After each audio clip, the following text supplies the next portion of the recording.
এটা তো সুই জাল নাকি? কত করে এটা? হ্যাঁ জয়নাল ভাই, হ্যাঁ কত করে এটা উস্তাদ? আপনি কি আমরা চিনেন?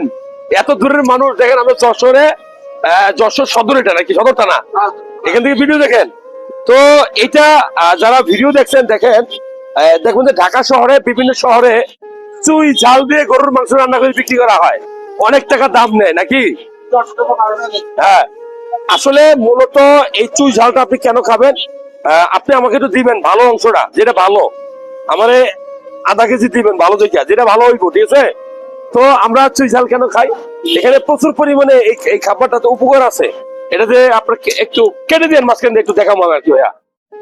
এটা ক্যালসিয়াম সমৃদ্ধ খাবার, প্রচুর পরিমাণে আয়রন জিঙ্ক থাকে, খাওয়ার রুচি বাড়াবে। এটা এটা নাকি? হ্যাঁ দেখো নিও, যারা ভিডিও দেখছেন দেখেন, এই চুই ঝাল, এই গাছটা কিন্তু একটা গাছ হইতে কত বছর লাগছে এই গাছটা হইতে? 10 বছর, বাবা রে বাবা। তো এটা চুই ঝাল, বিভিন্ন মার্কেটে, বিভিন্ন বড় বড় রেস্টুরেন্টে দেখবেন যে চুই ঝাল দিয়ে গরুর মাংস রান্না করা হয়। বিশেষ করে খুলনা, যশোর, আমি আছি এখন যশোরে, বাগেরহাট, সাতক্ষীরা, এই অঞ্চল গুলাতে এই চুই ঝালটা পাওয়া যায়। সুন্দরবনের কাছাকাছি অঞ্চল গুলাতে পাওয়া যায়।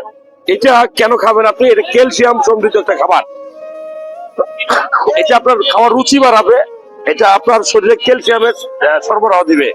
মূলত খাওয়ার রুচি বাড়ানোর জন্য, গরুর মাংস টেস্টি করার জন্য আপনি এটা ন্যাচারাল খাবার খেতে পারেন, প্রচুর ঝাল।